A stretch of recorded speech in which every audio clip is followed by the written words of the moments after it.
সালাহুদ্দিন আইয়ুবী রাহিমাহুল্লাহর দুইটা টার্গেট ছিল, মিশর এবং সিরিয়াকে এক করতে হবে। মিশর এবং সিরিয়া একত্রিত না হওয়া পর্যন্ত মসজিদ আকসা আমি বিজয় করতে পারবো না। মজার বিষয় হলো ওমর রাদিয়াল্লাহু তাআলা আনহুর যুগেও যখন মসজিদ আকসা বিজয় হয় তখনও মুসলমানেরা মিশর এবং সিরিয়া একত্রিত করেছিল। মিশর এবং সিরিয়ার বিজয় শেষ করে মসজিদ আকসার বিজয় সম্পন্ন করেছিল। কেননা ভৌগোলিকভাবে আজও মসজিদ আকসা বিজয় করা কঠিন যদি সিরিয়া এবং মিশর আপনার হাতে না থাকে। ফিলিস্তিন বিজয় করা কঠিন যদি সিরিয়া এবং মিশরের মাটি আপনার হাতে না থাকে। এর অনেক ভৌগোলিক বিশ্লেষণ আছে, আমি লম্বা আলোচনায় যাব না। তার মধ্যে সবচেয়ে বড় ভৌগোলিক বিশ্লেষণ হচ্ছে ভূমধ্য সাগর। ভূমধ্য সাগরের পানি আপনি কি দিয়ে কন্ট্রোল করবেন? ক্রুসেডাররা সব আসতো ওই পানি দিয়ে, ভূমধ্য সাগর দিয়ে। বেশিরভাগ স্থলপথেও আসতো না তা নয়, কিন্তু পানি দিয়ে আসতো।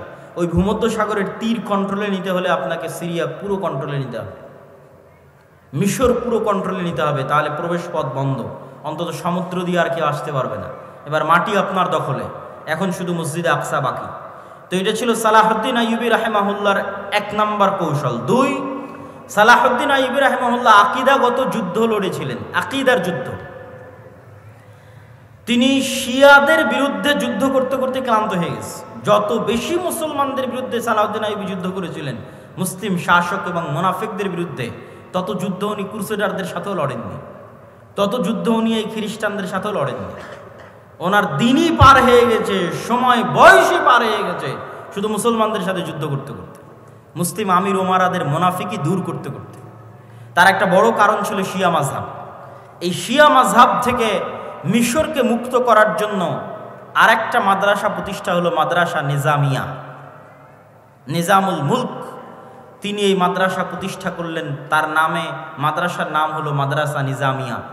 যে মাদ্রাসা নিজামিয়াকে প্রতিষ্ঠা করা হয়েছিল জামিয়াতুল আজহারের মোকাবেলায় শিয়া মাযহাবকে উৎখাত করার জন্য আরব বিশ্ব থেকে।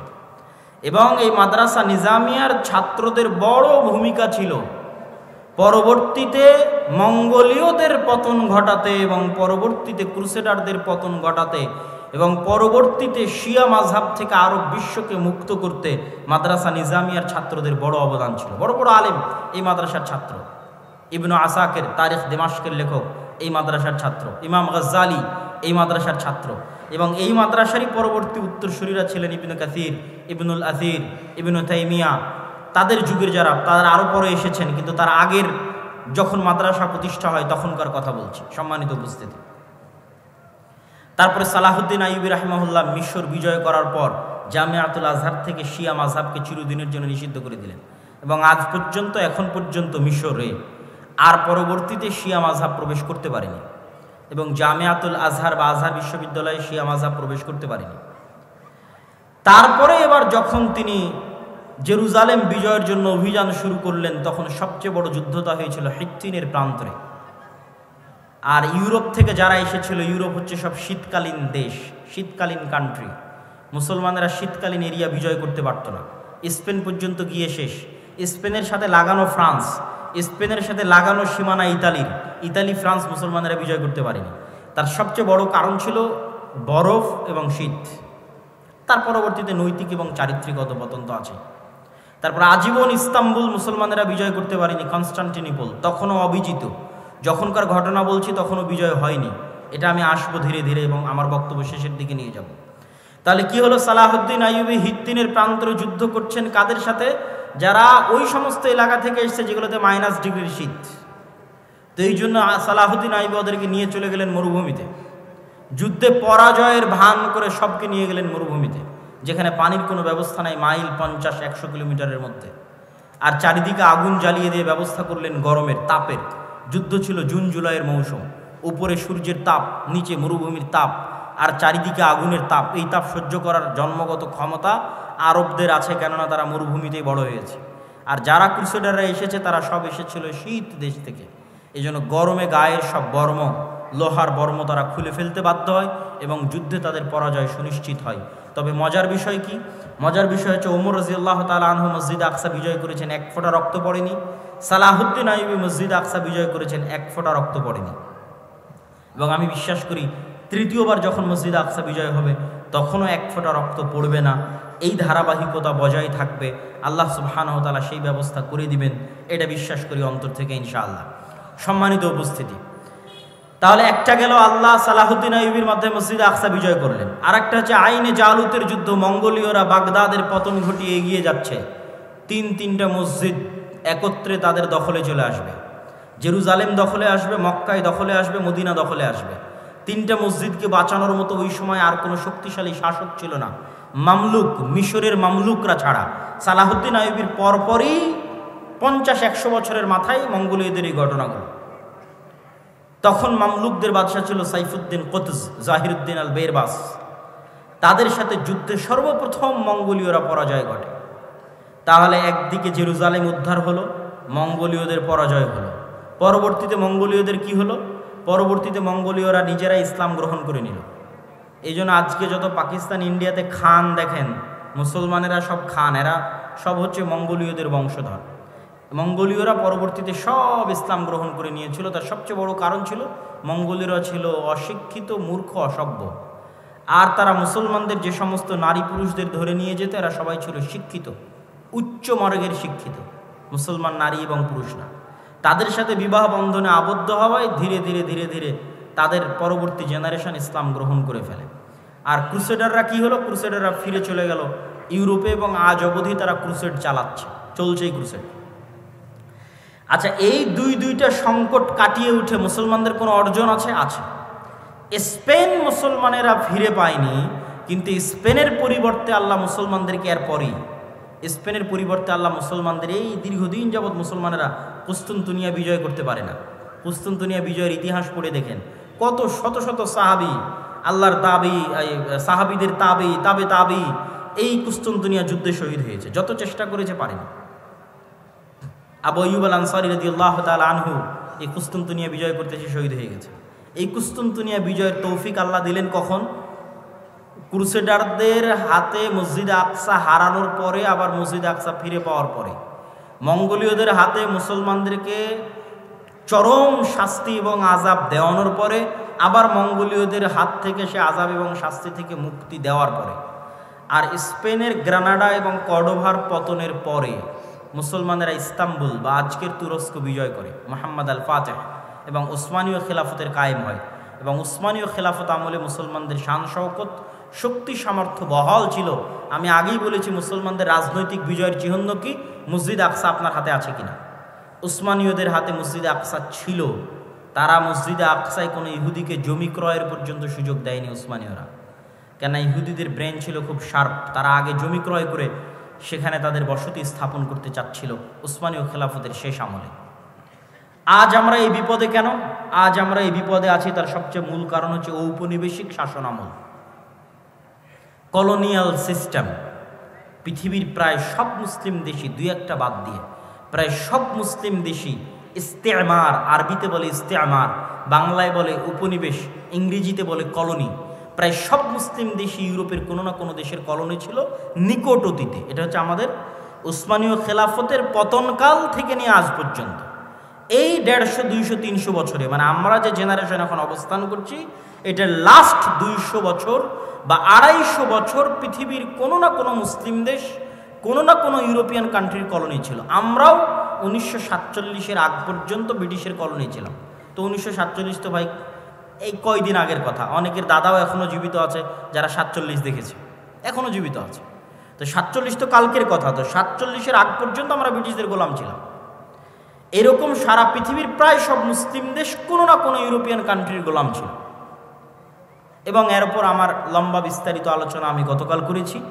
এই গোলামির নিজাম থেকে ওই ব্রিটিশরা যেমন পুরো ভারতকে 3 ভাগে ভাগ করে দিল, বাংলাদেশ, পাকিস্তান এবং ইন্ডিয়া, ঠিক ওই ব্রিটিশরা যখন তাদের আরবে কলোনি ছিল, তখন তারা আরব কেমনভাবে ভেঙে চূর্ণ বিচূর্ণ করে দিল।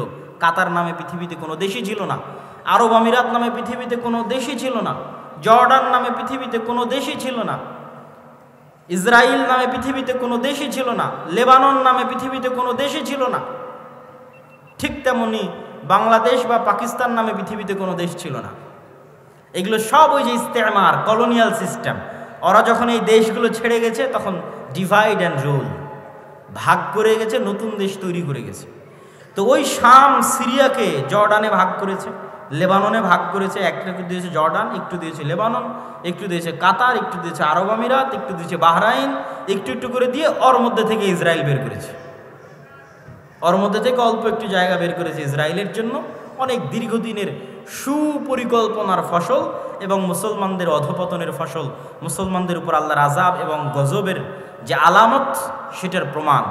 আর এই আযাব এবং গজব থেকে উদ্ধার হওয়া সম্ভব নয় আমল এবং ইমানে পরিবর্তন ছাড়া।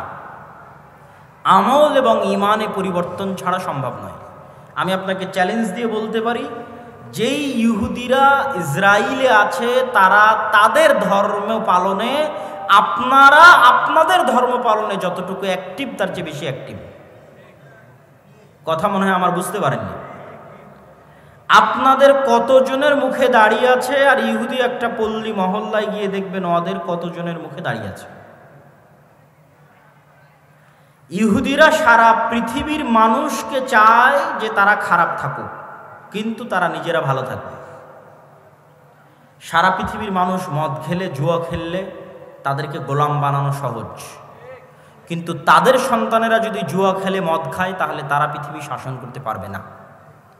এই জন্য এটা তাদের এজেন্ডা যে তাদের সন্তানেরা মদ, জুয়া, ফ্রি ফায়ার, পাবজি খেলবে না, কিন্তু তারা পৃথিবীতে এমন সিস্টেম তৈরি করবে যে মুসলমানের সন্তান জন্ম হওয়ার পর থেকে মদ, জুয়া, আড্ডা, গাঞ্জা, ফ্রি ফায়ার, পাবজি নিয়ে পড়ে থাকবে। তাহলে এরা হবে কি, এদের অবস্থা হবে গরু ছাগলের মতো। কেননা যে নেশাখোর, যে জুয়াখোর, সে গরু ছাগল। তার পৃথিবীতে কেন, বাড়ি, দেশে কেন, এলাকায় কেন, বাড়িতে পর্যন্ত শাসন ক্ষমতা কায়েম করতে পারবে না। একটা জুয়াখোর, একটা মদখোর কি বাড়িতে শাসন চালাতে পারবে? পারবে না। তো যে জুয়াখোর, মদখোর বাড়িতে শাসন চালাতে পারবে না, ও কোশ্চিনকালও মসজিদে আকসা বিজয় করতে পারবে না। যে ফ্রি ফায়ার, পাবজিতে ব্যস্ত আছে, ও বাড়ি চালাতে পারবে না, তো মসজিদে আকসা কেমনে বিজয় করবে? তো কিন্তু ইহুদিরা তাদের সন্তানকে জন্মের পর থেকে বলবে পড়ো পড়ো পড়ো পড়ো, জ্ঞান অর্জন করো, বড় হও, পৃথিবী শাসন করতে হবে, অস্ত্র বানাও, জ্ঞান বিজ্ঞান নিয়ে ব্যস্ত থাকো, আর গোটা আরব বিশ্বকে ব্যস্ত রাখো পর্যটন আর বিনোদনে, দুবাই আর কাতারকে ব্যস্ত রাখো ফুটবল বিশ্বকাপে। আর ফুটবল বিশ্বকাপ আয়োজন করা আর এগুলো খেলাধুলা নিয়ে পড়ে থাকা যদি খুবই ভালো হতো, তাহলে ইসরায়েলই আগে থাকতো। কথা বুঝতে পেরেছেন? ইসরায়েল কিসে সবার আগে? অস্ত্র বানাও, অস্ত্র কিনো, এটাতে সবার আগে, জ্ঞান বিজ্ঞানে সবার আগে। আর ওর পাশের যে মুসলিম দেশগুলো আছে, ওরা কিসে আগে? ওরা হচ্ছে পর্যটনের জন্য বানাও, বিনোদনের জন্য বানাও, টাকা অঢেল, কিন্তু সব খরচ করছে পর্যটন বিনোদনে। এই জন্য আল্লাহর গজব আরো কন্টিনিউ হচ্ছে, আরো দীর্ঘস্থায়ী হচ্ছে। এই গজব থেকে মুসলমানদের বের হতে হলে দ্বীনে ফিরে আসতে হবে। মুসলমানদের সবচেয়ে বড় শক্তির জায়গা হচ্ছে তাদের দ্বীন, তাদের আকীদা, তাদের বিশ্বাস। সারা পৃথিবীতে তারা শিখিয়েছে যে তোমরা সন্তান কম নাও, আর কোনো ইহুদি ফ্যামিলি পাবেন না যেখানে 6টা 7টা করে বাচ্চা নাই, পাবেন না। আপনি নিজে আজকে তদন্ত করতে পারেন, কেন এরা পৃথিবীর খুবই রহস্য ঘেরা একটা জাতি। এদের বিষয়ে কোনো তথ্য পাবেন না, এদের বিষয়ে গবেষণা করতে গেলে আপনি দেখা যাচ্ছে আউট হয়ে যাবেন পৃথিবী থেকে। অত্যন্ত রহস্য ঘেরা একটা জাতি, অনেক অল্প সংখ্যক। কিন্তু যদি আপনার পক্ষে সম্ভব হয়, বিশেষ করে যে সমস্ত মুসলমান ভাইয়েরা ইউরোপে আছেন, তারা ইহুদি পল্লীগুলোতে গিয়ে দেখবেন তাদের কয়টা করে সন্তান, আর তাদেরই এনজিওগুলো আপনার মুসলিম এলাকায় গিয়ে বলতেছে তোমাদের সন্তান কমাও। এই জন্য তারা টার্গেট করে, ইচ্ছা করে ফিলিস্তিন, গাজায় শিশুদেরকে হত্যা করতেছে। ঠিক যেমন ফেরাউন বানু ইসরায়েলের শিশুদেরকে হত্যা করত। তাহলে দুইভাবে আপনার শিশুকে হত্যা করতেছে, এক বম মেরে হত্যা করতেছে, আর এক আপনার মাথায় দিয়ে দিয়েছে যে আপনি 2টার বেশি যেন সন্তান না নেন। কিন্তু সে জন্ম দিচ্ছে 6টা 7টা 8টা 10টা করে। এই জন্য ওদের এরকম কোনো ছোট গাড়ি থাকে না। আমাদের যে ছোট কারগুলো, এই ছোট কারগুলো তারা ইউজ করে না, তারা ইউজ করে বড় 4, 6, 7 সিটের 4 হুইলার জিপ, যাতে ফুল ফ্যামিলি নিয়ে যাতায়াত করা যায়। কারণ ফ্যামিলি তো 2টা সদস্য না, 6টা 7টা সদস্য, তো ছোট কারে তো হবে না। তারা সারা পৃথিবীতে সুদি বিজনেস তৈরি করে রেখেছে, কিন্তু তারা নিজেরা পরস্পরের সাথে সুদি লেনদেন করে না। মানে এক ইহুদি আর এক ইহুদির সাথে সুদি লেনদেন করবে না, কিন্তু ওই ইহুদি আবার পৃথিবীর সবচেয়ে বড় সুদি কোম্পানির মালিক। তার মানে সারা দুনিয়ার মানুষের টাকা সুদের নামে কবজা করে নাও, কিন্তু তুমি যখন আর এক ইহুদিকে ধার দিবা তখন করজে হাসানা দিবা, সুদ নয়। যেগুলো বলতেছি এগুলো দেখা বলতেছি, আপনারাও চাইলে পরীক্ষা করতে পারেন। এই রকম বড় বড় দাড়ি থাকবে তাদের 80 থেকে 90%। 3 ওয়াক্ত সালাত আদায় করবে, তাদের মসজিদের নাম সিনাগগ। 3 ওয়াক্ত সালাতের জন্য মসজিদে যাবে এবং এরকম লম্বা দাড়ির সাথে যাবে। তাহলে তাদের সাথে আমাদের শত্রুতা কি? আমাদের আকীদা বিশ্বাসে কিন্তু অনেক মিল আছে। খ্রিস্টানেরাও অপেক্ষায় আছে একজন মাসিহ আসবে, ইহুদিরা অপেক্ষায় আছে একজন মাসিহ আসবে, আমরাও অপেক্ষায় আছে একজন মাসিহ আসবে। তাহলে আকীদায় মিল হলো না ভাই? আকীদায় মিল আছে। আর মাসিহ তো আসবেই, ঈসা মাসিহ। কিন্তু কার হয়ে আসবেন সেটাই হলো প্রশ্ন। খ্রিস্টানদের জন্য উদ্ধারকারী হয়ে আসবেন, না মুসলমানদের জন্য উদ্ধারকারী হয়ে আসবেন, না ইহুদিদের জন্য উদ্ধারকারী হয়ে আসবেন? কোরআন এবং হাদিস বলছে মাসিহ আসবে দুইটা, একটা মাসিহ আদ-দাজ্জাল আর একটা ঈসা মাসিহ। মাসিহ আদ-দাজ্জাল হবে ইহুদিদের উদ্ধারকারী, আর ঈসা আলাইহিস সালাতু ওয়াস সালাম হবেন মুসলমানদের উদ্ধারকারী। সম্মানিত উপস্থিতি, এরকম আকীদা বিশ্বাসে আরও মিল আছে। তারাও এক, পৃথিবীতে এক আল্লাহর ইবাদত করে, মানে আল্লাহর একত্ববাদে বিশ্বাস করে সামান্যতম হলেও। তাদের মধ্যেও শিরক আছে, কিন্তু যেমন আমাদের ব্রেলভী ভাইয়েরা যেমন তাদের মধ্যে শিরক থাকলেও তারা এক আল্লাহ বিশ্বাস করে, এরকম এক আল্লাহ বিশ্বাস করে। দিনের মধ্যে একটা দিন হচ্ছে ইহুদি দিন। ইহুদিরা খ্রিস্টানদের মতো তৃত্ববাদে বিশ্বাস করে না। খ্রিস্টানরা কিন্তু 3টে দিনে বিশ্বাস করে, 3টে রব বা খোদায় বিশ্বাস করে। তারা একটাই বিশ্বাস করে। মুসলমানেরাও একটাই বিশ্বাস করে। তাহলে শত্রুতা কোথায়? শত্রুতা আমাদের পক্ষ থেকে নয়। মুসলমানেরা কোনো দিনই জাতিগতভাবে ইহুদিদের সাথে শত্রুতা করেনি। ওমর রাদিয়াল্লাহু তাআলা আনহুকে খ্রিস্টান পাদ্রীরা জোর করে লিখিয়েছে চুক্তির মধ্যে, যে আপনি লেখেন চুক্তিতে যে জেরুজালেমে আপনি কোনো ইহুদিকে বসবাস করতে দিবেন না। ওমর রাদিয়াল্লাহু তাআলা নিজে থেকে বলেইনি কখনো। ওমর রাদিয়াল্লাহু তাআলা বরং তাদের সাথে এটা বলে রেখেছে যে তোমরা যত কড়া করে বলতেছে এত কড়া করে তো করা ঠিক হবে না। তারা চাচ্ছিল, পাদ্রীরা চাচ্ছিল যে কোনো ইহুদি যেন আসতেই না পারে, এবং তারা আসতে দিত না। ঈসা আলাইহিস সালাতু ওয়াস সালামের মৃত্যুর পর থেকে নিয়ে ওমর রাদিয়াল্লাহু তাআলা আনহুর মসজিদ আকসা বিজয়ের আগ পর্যন্ত খ্রিস্টানরা কোনো ইহুদিকে জেরুজালেমে প্রবেশ করতে দিত না। তো ওমর রাদিয়াল্লাহু তাআলা বলছে এত বড় অমানবিক আইন আমি কিভাবে বাস্তবায়ন করতে পারি? তখন খ্রিস্টানরা বলল ঠিক আছে, আপনি যদি এত বড় আইনকে অমানবিক বলেন তাহলে এতটুকু অন্তত আমাদের কনফার্মেশন দেন যে আপনি এই জেরুজালেমে ইহুদিদের স্থায়ী বসবাস করতে দিবেন না। আসুক, আসা মসজিদে আকসা দেখে ঘুরে চলে যাক, তাদের পবিত্র জায়গা যেগুলো আছে সেগুলো দেখে ফেরত চলে যাক। ওমর রাদিয়াল্লাহু তাআলা বলেন ঠিক আছে। ইহুদিদের সাথে জাতিগত বিদ্বেষ কখনই মুসলমানেরা করে।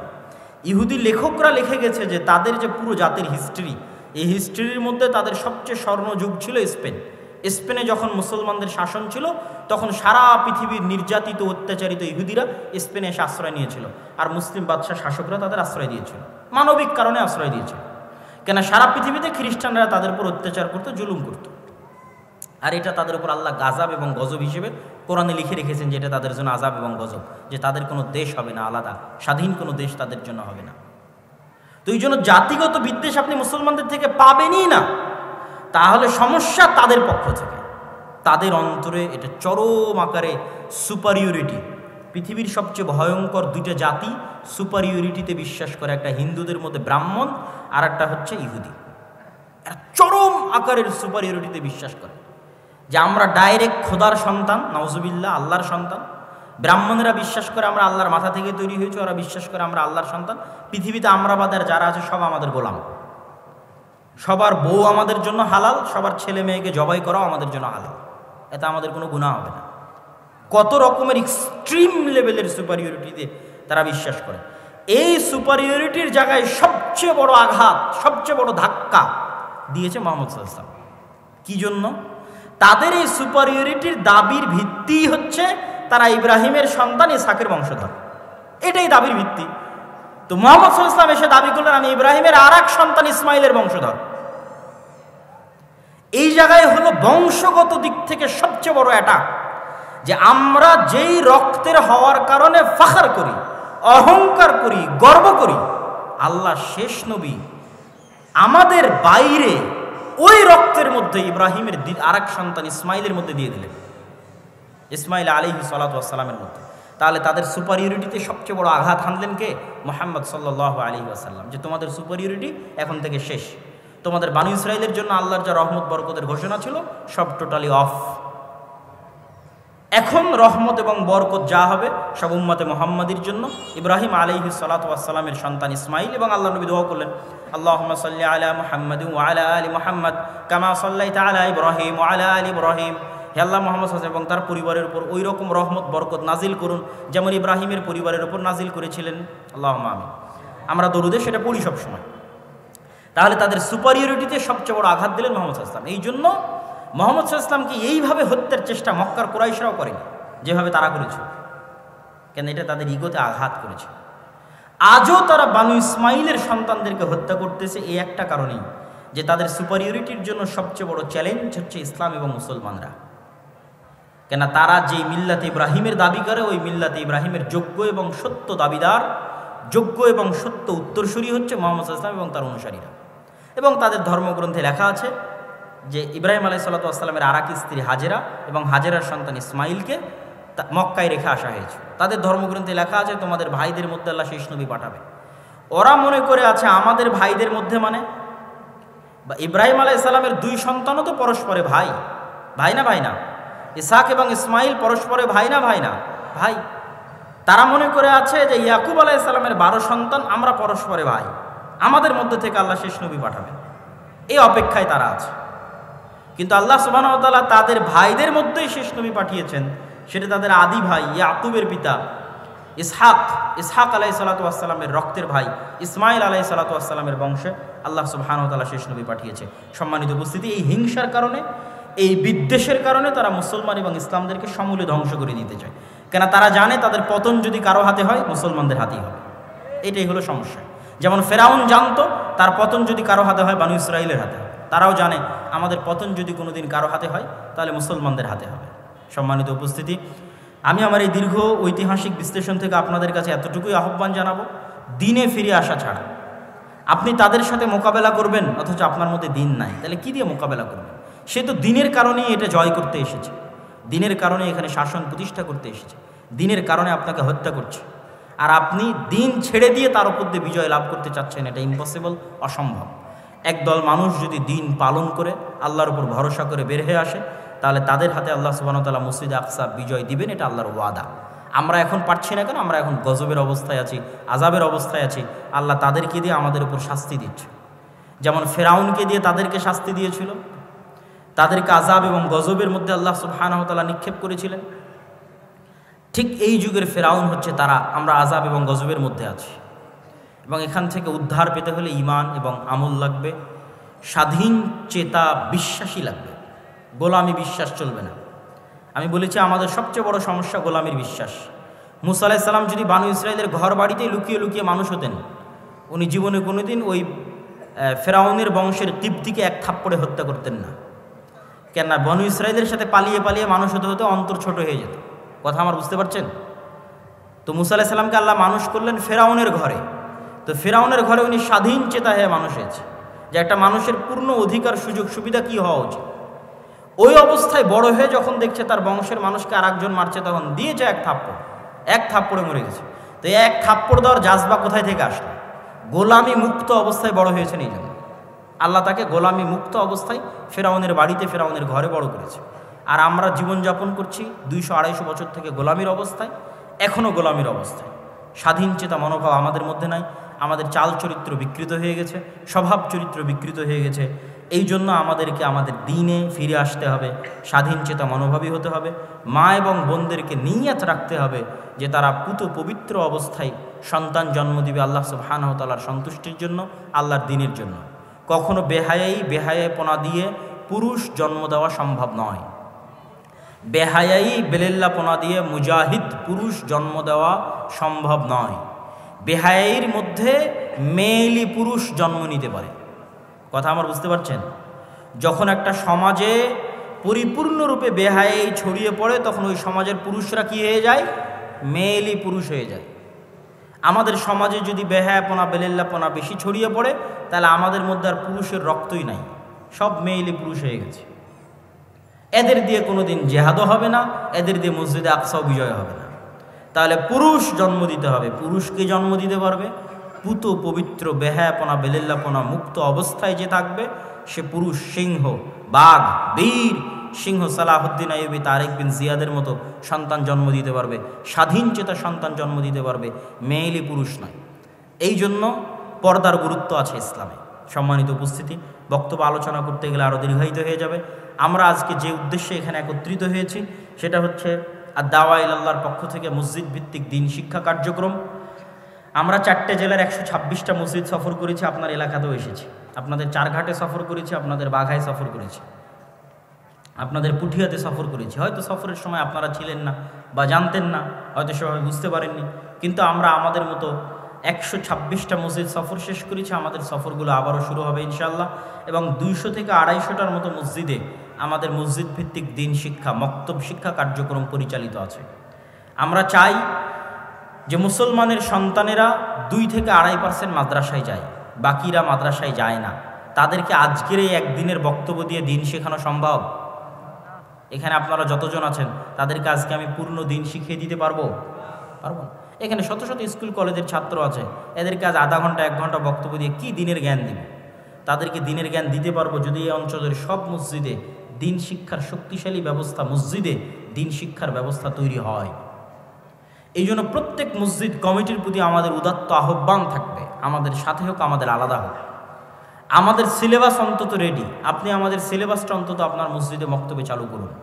মক্তবগুলোকে তদারকির দায়িত্ব আমাদেরকে দিন। আপনি তদারকি করতে পারছেন না, আপনি শুধু মসজিদের ইমামের, আপনার মসজিদে যে চলমান মক্তব আছে সেই চলমান মক্তবটাই আমরা তদারকি করে চাঙ্গা করে দেব। আমাদের তদারকি করার সিস্টেম আছে, আমাদের সিলেবাসের সিস্টেম আছে, প্রশিক্ষণের সিস্টেম আছে। সুতরাং প্রত্যেক মসজিদ কমিটির প্রতি উদাত্ত আহ্বান থাকবে যে আপনারা দাওয়া ইলাল্লাহর অধীনে আপনাদের মসজিদগুলোতে মক্তব শিক্ষা, দিন শিক্ষার ব্যবস্থা করুন। মুসলমানের প্রত্যেক সন্তানের কাছে দিনের জ্ঞান পৌঁছে দিতে আমাদেরকে সহযোগিতা করুন। এটা বাংলাদেশে ব্যতিক্রমধর্মী প্রথম প্রজেক্ট যা আল জামিয়া সালাফিয়ার অধীনে পরিচালিত হচ্ছে, আর দাওয়া ইলাল্লাহ নামে। আমরা চাই প্রতিটি মসজিদ হোক দিন শিক্ষার প্রথম পাঠশালা। বাংলাদেশের কোনো মসজিদ যেন দিন শিক্ষা থেকে বিরত বা মুক্ত বা আলাদা না থাকে। আমার মাধ্যমে হোক, আমাকে ছাড়া হোক, মসজিদে দিন শিক্ষার ব্যবস্থা থাকতে হবে। এই নিয়ে আমরা দাওয়াত নিয়ে মসজিদে মসজিদে যাচ্ছি, আপনাদের বাড়িতে বাড়িতে এসেছি, এবং আজকেও আপনাদের এলাকায় এসেছি ওই একই উদ্দেশ্য নিয়ে। আজকের প্রোগ্রামও আমরা একই উদ্দেশ্য নিয়ে দিয়েছি। সম্মানিত উপস্থিতি, তো এই মসজিদ ভিত্তিক দিন শিক্ষা কার্যক্রমকে শক্তিশালী করার লক্ষ্যে আমি আমার বক্তব্য শেষ করার পূর্বে আপনাদের কাছে উদাত্ত আহ্বান জানাই যে আপনারা যারা আজকে এই প্রোগ্রামে অংশগ্রহণ করেছেন, প্রোগ্রামের আয়োজনে হোক, এই মসজিদ ভিত্তিক দিন শিক্ষা কার্যক্রমের জন্য হোক, আপনার আল্লাহ সুবহানাহু ওয়া তাআলার সন্তুষ্টির জন্য আপনাদের অর্থনৈতিক সহযোগিতায় বৈঠকি দানে অংশগ্রহণ করবেন। 5 টাকা, 10 টাকা, 1 টাকা, 8 আনা হলেও যাতে আপনার অংশগ্রহণ মুক্ত না থাকে। একজন মুসলমানের সন্তানও যদি আপনার এই দান থেকে পবিত্র কোরআনের একটি অক্ষরও শিখে, তাহলে সে এটার মাধ্যমে পরকালীন নাজাত এবং মুক্তি পাবে। আর আপনার দুনিয়া থেকে বিদায় নেওয়া 500 বছর হয়ে গেলেও আপনি দেখবেন যে এই যে একজন ছেলে আপনার অর্থে কোরআন শিখেছিল, সেই কোরআন শিখা এখনও অব্যাহত আছে এবং আপনি কবরে নেকি পাচ্ছেন। বা আজকে যারা আমরা মাগরিব বৈঠকে আমাদের স্টেজে যারা আছেন তাদেরও অংশগ্রহণ করার জন্য আমি অনুরোধ জানাচ্ছি। কেউ মুক্ত থাকবেন না, আলাদা থাকবেন না। আমাদের স্বেচ্ছাসেবক ভাইয়েরা কই?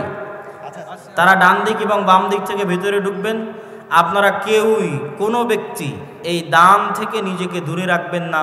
আল্লাহ সুবহানাহু ওয়া তাআলা কখনোই বলেনি আপনার টাকা আপনি দান করুন, এটা কখনোই বলেনি। আল্লাহ সুবহানাহু ওয়া তাআলা বলেছে আমি তোমাদের যে রিজিক দিয়েছি সেখান থেকে দান করো, আমি দিয়েছি। তথা আল্লাহ সুবহানাহু ওয়া তাআলা আপনাকে দিয়েছে, আপনি আল্লাহর দেওয়া ওই অংশ থেকে আল্লাহর রাস্তায় ব্যয় করবেন। মসজিদ ভিত্তিক দিন শিক্ষা কার্যক্রমে আপনাদের দুইভাবে সহযোগিতা চাই। এক, আপনার এলাকায় গিয়ে মসজিদে দিন শিক্ষার ব্যবস্থা করবেন। আপনার এলাকায় মসজিদের দিন শিক্ষা ব্যবস্থা করার জন্য আমাদের সাথে যোগাযোগ করবেন। জামিয়া সালাফিয়াতে আসবেন। জামিয়া সালাফিয়াতে আদ-দাওয়া ইলাল্লাহর আলাদা অফিসই আছে। সকাল 8টা থেকে 5টা ওখানে মানুষজন বসে আছে, শুধু কোথায় মক্তব চালু করা যাবে এই জন্য, এই অপেক্ষায় বসে আছে। কোন মক্তবে আমরা সিলেবাস দিয়ে পাঠাবো এই অপেক্ষায় বসে আছে। সুতরাং আপনারা আপনাদের মসজিদগুলোতে মক্তব চালু করুন, চালু করার জন্য উদ্যোগ নিন। চালু থাকলে আমাদের সাথে যোগাযোগ করুন। আমাদের সিলেবাস এবং আমাদের ট্রেনিংয়ের মাধ্যমে আপনার ওই মসজিদে মক্তব শিক্ষাকে আমরা চাঙ্গা করতে চাই, শক্তিশালী করতে চাই। যে সমস্ত ছেলে মেয়ে মাদ্রাসায় আসে না তথা 98% ছেলে মেয়ে তাদের যারা স্কুল কলেজে যায় তাদের কাছে দিনের মৌলিক জ্ঞানটা আমরা পৌঁছে দিতে চাই। এই আমাদের চেষ্টায় শুধু অর্থনৈতিক অংশগ্রহণ আমি চাইনি, অর্থনৈতিক অংশগ্রহণ আমার মুখ্য উদ্দেশ্য নয়। আমার মুখ্য উদ্দেশ্য হচ্ছে আপনার সাথে আমার যোগাযোগ, আমার সম্পর্ক, আপনার মসজিদে আমার যাওয়ার ব্যবস্থা করে দেওয়া। এই জন্য ওপেন আমার বক্তব্যে ঘোষণা দেওয়া আছে যে আপনি যদি মনে করেন যে আমাকে লক্ষ টাকা দিয়ে আপনার একটা প্রোগ্রামে একদিনের জন্য নিয়ে যাবেন, আমাকে নিয়ে যেতে পারবেন না। কিন্তু আপনি যদি বলেন যে আপনার মসজিদে কোরআন শিক্ষার ব্যবস্থা হবে, এটা উৎসাহ দেওয়ার জন্য আমার যাওয়া দরকার, আমি আমার জমি বিক্রি করে হলো আপনার ওই মসজিদে উপস্থিত হব ইনশাআল্লাহ। এই ওয়াদা প্রত্যেকটা মসজিদে গিয়ে আমার করা আছে এবং সেই ওয়াদা আমি পূরণ করতেছি। আর ওই প্রোগ্রামেই অংশগ্রহণ করব যেই প্রোগ্রামও এরকম ফি সাবিলিল্লাহ। আজকের প্রোগ্রামে যেমন আমরা ফি সাবিলিল্লাহ এসেছি আল্লাহ সুবহানাহু ওয়া তাআলার সন্তুষ্টির জন্য, মসজিদ ভিত্তিক দিন শিক্ষা কার্যক্রমের সচেতনতা তৈরির লক্ষ্যে, এটাকে আরও শক্তিশালী মজবুত করার লক্ষ্যে এসেছি। এই ধারাবাহিকতা আমাদের সামনে আরও বজায় থাকবে এবং অব্যাহত থাকবে। আপনারা দোয়া করবেন যেন আল্লাহ সুবহানাহু ওয়া তাআলা এই উদ্যোগকে কবুল করে। সবাই বলে আল্লাহুম্মা আমিন। কেননা আল্লাহ সুবহানাহু ওয়া তাআলা কবুল না করলে এটা আমাদের জন্য করা কঠিন হয়ে যাবে, আমরা এটাতে সফল হতে পারবো না। কিন্তু আল্লাহ সুবহানাহু ওয়া তাআলা যদি কবুল করে তিনি আমাদের জন্য রাস্তা সহজ করে দিবে। অতএব আমরা আবারও দোয়া করি আল্লাহ সুবহানাহু ওয়া তাআলা আল জামিয়া সালাফিয়ার অধীনে পরিচালিত আর দাওয়া ইলাল্লাহর মাধ্যমে মসজিদ ভিত্তিক দিন শিক্ষার এই কার্যক্রমকে কবুল করুন, আল্লাহুম্মা আমিন। সম্মানিত উপস্থিতি, এখান থেকে যখন আপনারা আলোচনা শেষে বিদায় নেবেন তখন বিদায় নিয়ে যাওয়ার পূর্বে আমাদের মাসিক আল ইতিসামকে মূল্যায়ন করার চেষ্টা করবেন। বাংলাদেশের একমাত্র পত্রিকা যার ফতোয়া বোর্ডে ভারতের জামিয়া সালাফিয়া বানারসের মুহাদ্দিসরাও বসে, একমাত্র পত্রিকা বাংলাদেশের যার ফতোয়া বোর্ডে শুধু বাংলাদেশের আলেমরা নয়, ভারতের আহলে হাদিসদের সবচেয়ে বড় প্রতিষ্ঠান জামিয়া সালাফিয়া বানারসের বড় বড় বিজ্ঞ ওলামায়ে কেরাম এই ফতোয়া বোর্ডে অংশগ্রহণ করে থাকেন, যারা এখন আল জামিয়া সালাফিয়া ডাঙ্গিপাড়া পবা রাজশাহীর শিক্ষক হিসেবেও দায়িত্ব পালন করছেন। বাংলাদেশের একমাত্র শিক্ষা প্রতিষ্ঠান যেখানে এত বেশি পরিমাণে বিদেশি যোগ্য শিক্ষক দার্স প্রদান করে থাকেন, যারা আল জামিয়া সালাফিয়া বানারস ভারতের আহলে হাদিসদের সবচেয়ে বড় প্রতিষ্ঠান থেকে আগত। এটা বাংলাদেশের একমাত্র ব্যতিক্রম প্রতিষ্ঠান জামিয়া সালাফিয়া ডাঙ্গিপাড়া পবা রাজশাহী। এবং এখানে অচিরেই সৌদি থেকেও মদিনা ইসলামী বিশ্ববিদ্যালয়ের সাথে সম্পৃক্ত শিক্ষকগণ আসবেন, আমরা সেই আশায় সেই অপেক্ষায় দিন কাটাচ্ছি। ইতিমধ্যেই 3 জন মদিনা ইসলামী বিশ্ববিদ্যালয়ের সাবেক শিক্ষক 10 দিনব্যাপী জামিয়া সালাফিয়া ডাঙ্গিপাড়া পবা রাজশাহীতে দার্স দিয়ে গেছেন। এই ধারাবাহিকতার সামনে অব্যাহত থাকবে ইনশাআল্লাহ। পাশাপাশি আমাদের যে বইগুলো আছে এবং আপনাদের শ্রদ্ধেয় শেখ আব্দুর রাজ্জাক বিন ইউসুফ হাফিজাহুল্লাহর যে বইগুলো আছে সে বইগুলো মূল্যায়ন করার চেষ্টা করবেন। মিন্নাতুল বারি, আমরা হাদিস মানতে বাধ্য, আইনে রাসূল দোয়া অধ্যায়, উপদেশ, কে বড় ক্ষতিগ্রস্ত, কে বড় লাভবান, আদর্শ পরিবার। পাশাপাশি আমার আম্মার কিছু বই আছে যে বইগুলোর পিছনে আমারও পরিশ্রম আছে। আব্বুর বইগুলো আমার কোনোদিন দেখে দেওয়া হয়নি, কিন্তু আমি আমার আম্মার অনেকগুলো বইয়ের পিছনে কাজ করেছি। তার মধ্যে একটা হচ্ছে সম অধিকার নয় মর্যাদা চাই, শিক্ষা বনাম জাহিলিয়াত, কেন হব অবরোধবাসিনী, কেন হব অবরোধবাসিনী লেখা হয়েছে বেগম রোকেয়ার অবরোধবাসিনীর জবাবে। যে অবরোধবাসিনীতে বেগম রোকেয়া কি কি লিখেছে মুসলিম মা এবং বোনদের পর্দা নিয়ে, বোরখা নিয়ে, তার উত্তরে উত্তরবঙ্গেরই আরেকজন নারী বেগম রোকেয়া রংপুরের, উত্তরবঙ্গের আরেকজন নারী আমার মা গাইবান্ধার, তিনি তার উত্তরে লিখেছেন কেন হব অবরোধবাসিনী। স্কুল কলেজের প্রত্যেক নারী শিক্ষার্থীর ছাত্রীদের এই বইটি পড়া উচিত। পাশাপাশি শিক্ষা বনাম জাহিলিয়াত, আমাদের স্কুলের চলমান সিলেবাসের বইগুলোতে কি ধরনের গল্প দেওয়া আছে, এই গল্পগুলো আমাদের ছেলে মেয়েদের ব্রেনে কি ধরনের ভুল বিশ্বাস এবং আকীদা ঢুকিয়ে দিচ্ছে এবং তাদের চারিত্রিক পদস্খলন ঘটাচ্ছে, তার বিস্তারিত ধারাবাহিক বিবরণ আছে। যে 5ম শ্রেণীর আমার বাংলা বই উমুক অধ্যায় এত পৃষ্ঠায় এই আছে, 6ষ্ঠ শ্রেণীর উমুক বই এত পৃষ্ঠায় এই আছে, এই মর্মে পুরো ধারাবাহিক বিবরণ আছে শিক্ষা বনাম জাহিলিয়াত। আর সম অধিকার নয় মর্যাদা চাই হচ্ছে যে সমস্ত নারীরা সম অধিকারের দাবিতে নারীবাদীতে রূপ নিয়েছে এবং ইসলামের গণ্ডি থেকে বের হয়ে যাচ্ছে, তাদের মুখোশ উন্মোচন করা হয়েছে সম অধিকার নয় মর্যাদা চাই। সম্মানিত উপস্থিতি, পাশাপাশি আমি আপনাদেরকে সুখবরও দিতে চাই যে মিন্নাতুল বারী দ্বিতীয় খণ্ডের মানুষের অনেক অপেক্ষা ছিল। আমার জীবনে দেখা, অন্তত আমার লাইফে আর কোনো বইয়ের কথা মানুষ এত বেশি জিজ্ঞেস করেছে এটা আমার জানা নাই। যত বেশি মানুষ আমাকে জিজ্ঞেস করেছে যে মিন্নাতুল বারী দ্বিতীয় খণ্ড কখন আসবে, যত বেশি মানুষ জিজ্ঞেস করেছে, আমি তাদের সকলকে এটার জন্য শুকরিয়া জানাই। এবং আপনারা ইনশাল্লাহ সালাফি কনফারেন্স রাজশাহী 2023-24 নভেম্বর সেখানে আপনারা ইনশাল্লাহ মিন্নাতুল বারীর দ্বিতীয় খণ্ড পাবেন। দোয়া করেন যেন আল্লাহ সুবহানাহু ওয়া তাআলা কবুল করে, আল্লাহুম্মা আমিন। এই বলে আমি আমার সংক্ষিপ্ত বক্তব্য এখানেই শেষ করছি। ওয়া আখিরু দাওয়ানা আনিল হামদুলিল্লাহি রাব্বিল আলামিন। আসসালামু আলাইকুম ওয়া রাহমাতুল্লাহি ওয়া বারাকাতুহু।